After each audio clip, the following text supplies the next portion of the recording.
उत्तर प्रदेश के मुख्यमंत्री योगी आदित्यनाथ ग्वालियर के फूलबाग मैदान में चुनावी सभा की। इस दौरान उन्होंने मौके पर मौजूद जनता और भाजपा कार्यकर्ताओं को संबोधित किया। उनका कहना था कि मैं सबसे पहले आज़ादी के पूर्व से ही भारत के राष्ट्रवाद की अलख जगाने वाली हिंदुत्व की आराधना भूमि को कोटि कोटि अभिनंदन करता हूँ। मातृशक्ति के त्याग और बलिदान के साथ ही मातृभूमि की साधना की पवित्र स्थल ग्वालियर है। वीरांगना लक्ष्मीबाई ने देश की आज़ादी के लिए उन्होंने अपने प्राण न्यौछावर किए थे। दूसरी तरफ विजयराजे सिंधिया जी का आशीर्वाद भी ग्वालियर को प्राप्त होता रहा है। मातृशक्ति की प्रतीक इन दोनों वीरांगनाओं के प्रति उनकी स्मृतियों को नमन करते हुए आप सबका मैं हृदय से अभिनंदन करता हूँ। जब राम जन्मभूमि की बात याद आती है तो राजमाता विजयराज सिंधिया का स्मरण याद आता है। कोई आंदोलन ऐसा अभियान नहीं था जिसमें उनकी कोई सक्रिय सहभागिता नहीं थी। जब हम राम जन्म मुक्ति आंदोलन के दौरान नारा लगाते थे मंदिर वही बनाएंगे, तो जवान सिंह पवैया जी ने नारा दिया था रामलला हम आएंगे, उनका ढांचा जरूर हटाएंगे। और 6 दिसंबर 1992 को गुलामी का ढांचा हटाया गया और राम मंदिर का रास्ता प्रशस्त हो गया। हर व्यक्ति जानता था भगवान राम के इस पवित्र स्थल पर और गुलामी का ढांचा है तो अब केवल बनेगा तो सिर्फ मंदिर ही बनेगा, और उसके लिए मुहूर्त ईश्वर को तय करना था। वही ईश्वर ने ही तय कर दिया कि प्रधानमंत्री मोदी जी बने और फोन के प्रधानमंत्री बनने के बाद वह शुभ मुहूर्त आ गया है। जो लोग पहले हमें कहते थे कि रामलला हम आएंगे मंदिर वही बनाएंगे लेकिन तिथि नहीं बताएंगे, लेकिन आज हम कह सकते हैं मंदिर भी बनाएंगे और तिथि भी बताएंगे। 22 जनवरी 2024 को हर भारतवासी, हर सनातन धर्म के लिए गौरव की अनुभूति वाला दिन होगा। 22 जनवरी के बाद इन लोगों का कर्तव्य होगा, यह आप सभी को रामलला के दर्शन करने लेकर जाएंगे।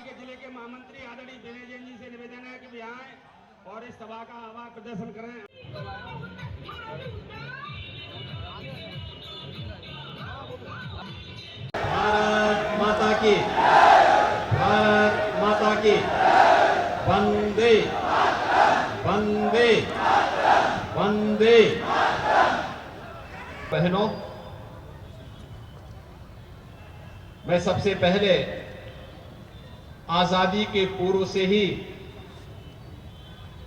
भारत की राष्ट्रवाद की अलख जगाने वाली हिंदुत्व की इस आराधना भूमि को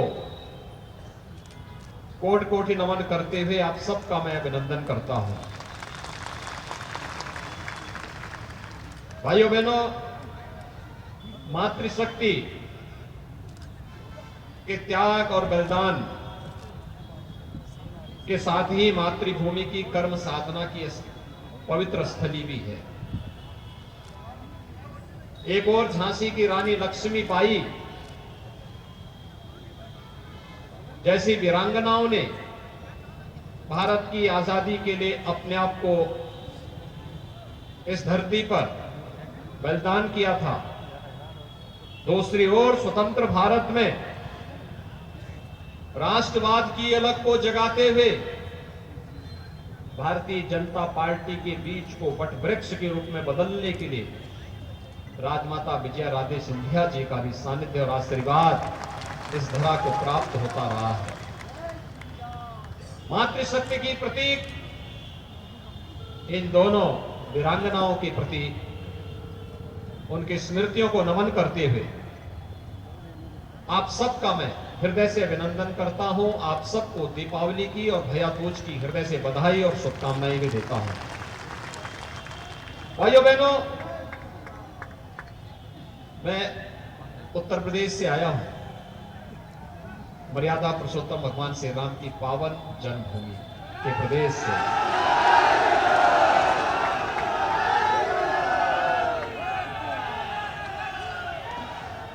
जब राम जन्मभूमि आंदोलन की बात आती है तो राजमाता विजयराजे सिंधिया जी का स्मरण होता है। कोई आंदोलन, कोई अभियान ऐसा नहीं था जिसमें उनकी सक्रिय सहभागिता न रही हो। और भाइयों बहनों, यही नहीं, जब हम लोग नारा लगाते थे राम जन्मभूमि मुक्ति आंदोलन के दौरान रामलला हम आएंगे, मंदिर वहीं बनाएंगे, तो जयभान सिंह पवैया जी ने नारा दिया था रामलला हम आएंगे, गुलामी का ढांचा जरूर हटाएंगे। और भाइयों बहनों 6 दिसंबर 1992 को गुलामी का ढांचा हटा तो राम मंदिर के निर्माण का मार्ग प्रशस्त हो गया। हर व्यक्ति ये जानता था, लोग बड़ी बड़ी घोषणाएं करें, हर व्यक्ति जानता था कि अगर भगवान राम के इस पवित्र स्थल पर विवादित ढांचा और गुलामी का ढांचा हट चुका है तो अब बनेगा तो केवल मंदिर ही बनेगा, और उसके लिए मुहूर्त ईश्वर को स्वयं तय करना था। ईश्वर ने स्वयं तय कर दिया। प्रधानमंत्री मोदी जी देश के प्रधानमंत्री बने और मोदी जी के प्रधानमंत्री बनते ही वे शुभ मुहूर्त आने लग गई। और हम सब कह सकते हैं, हर व्यक्ति कह सकता है, जो लोग हमें पहले कहते थे कि हम नारा तो देते हैं कि रामलला हम आएंगे, मंदिर वहीं बनाएंगे, लेकिन तिथि नहीं बताएंगे, आज हम कह सकते हैं कि रामलला हम आएंगे, मंदिर भी बनाएंगे और तिथि भी बताएंगे। और भाइयों बहनों 22 जनवरी 2024 हर भारतवासी के लिए, हर सनातन धर्मावलंबी के लिए गौरव की अनुभूति करने वाली तिथि, एक ऐसी तिथि जिस तिथि पर हम सब गर्व कर सकते हैं कि 500 वर्षों का इंतजार समाप्त होगा। शासन की सबसे आदर्श व्यवस्था आज भी भगवान राम की राम राज्य की व्यवस्था मानी जाती है। और हम कह सकते हैं कि डबल इंजन की सरकार राम राज्य की इस आधारशिला को पुष्ट कर रही है, मजबूती प्रदान कर रही है। आपने देखा होगा, बिना भेदभाव के शासन की योजना का लाभ प्राप्त होना, वैश्विक स्तर पर भारत का सम्मान बढ़ना, सुरक्षित सीमाएं और समस्या नहीं बल्कि समाधान पर जोर देना। समाधान, वैश्विक स्तर पर भारत का बढ़ता हुआ सम्मान। आप पूछिए 2014 के पहले के भारत में और 2014 के बाद के भारत में कितना अंतर आया है। पहले भारत का व्यक्ति कहीं जाता था दुनिया में तो भाइयों बहनों शक की निगाहों से देखा जाता था, पता नहीं क्यों आया है, क्या आया है, क्या करेगा। आज जब भारत का नौजवान दुनिया के अंदर जहां कहीं जाता है, लोगों के मन में अपार प्रसन्नता होती है कि भारत की प्रतिभा आई है, ये ऊर्जा दुनिया के लोक कल्याण के लिए, मानवता के कल्याण के लिए उपयोगी होगा। ये दृष्टिकोण में ये परिवर्तन आया है। देश का नेतृत्व जैसा होगा, दुनिया की निगाहें देश के प्रति उसी प्रकार की बनेंगी। आज हमारे प्रति, भारत के प्रति ये निगाहें बदली हैं मोदी जी के नाते। भाइयों बहनों, यह परिवर्तन आज हम देख सकते हैं।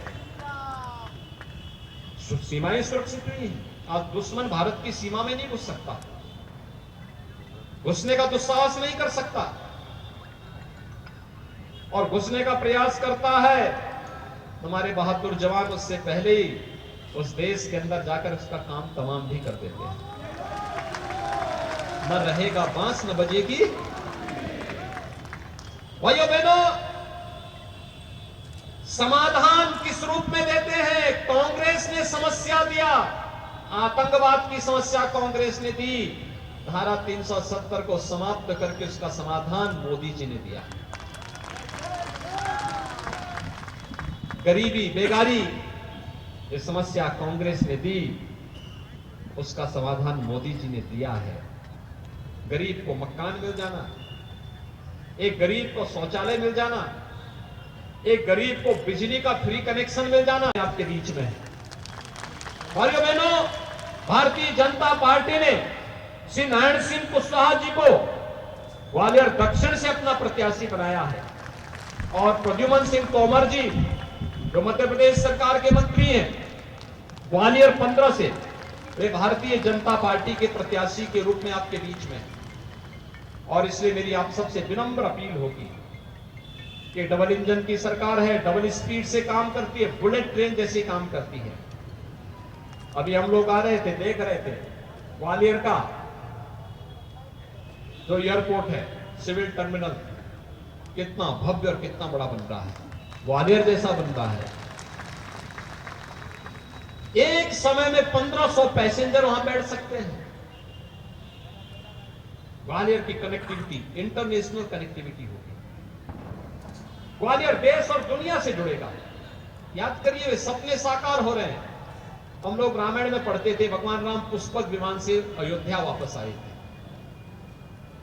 और आज तो हर व्यक्ति को पुष्पक विमान में बैठने का अवसर मिल रहा है जब प्रधानमंत्री जी ने उड़ान योजना चालू की। यानी हवाई चप्पल पहनने वाला भी हवाई जहाज की यात्रा कर सकता है। ये सपना साकार हुआ ना। आजादी के 70 वर्षों में नहीं हो पाया था, लेकिन जब ये देश अपनी आजादी का अमृत महोत्सव मना रहा था, तब ये सपना साकार भी हो रहा था, और इस सपने को साकार होते हुए हम सबने देखा है। भाइयों बहनों, मैं भी दीपोत्सव में अयोध्या में था। क्या उत्साह है लोगों के बीच में। हर व्यक्ति, हर साधु संत, हर पूज्य धर्माचार्य एक संकल्प के साथ, हमारा जन्म और जीवन धन्य हो गया। 500 वर्षों के संघर्ष के परिणाम को अपनी आंखों से हम देख रहे हैं। अयोध्या में रामलला फिर से विराजमान हो रहे हैं, अपने भव्य मंदिर में विराजमान होंगे। और भाइयों बहनों, इसी के लिए मैं आया हूं आपके पास। आप तीनों प्रत्याशी यहां से जीतेंगे, हमारे माया सिंह जी, प्रद्युमन सिंह तोमर जी और नारायण सिंह कुशवाहा जी। तो आपको भी, इनको आप भोपाल भेजिए, और ये वापस आकर के आपको अयोध्या धाम का दर्शन 22 जनवरी के बाद करवाने के संकल्प के साथ कार्य करेंगे। सभी लोग सहमत हैं? सभी लोग सहमत हैं? सभी लोग सहमत हैं? तो भाइयों बहनों, मेरे साथ आज सभी लोग बोलिए, जहां तक मेरी आवाज जा रही है, दोनों हाथ उठा करके, दोनों हाथ उठा करके मेरे साथ बोलेंगे, भारत माता की, भारत माता की, भारत माता की, जय श्री राम, जय श्री राम, जय जय श्री राम।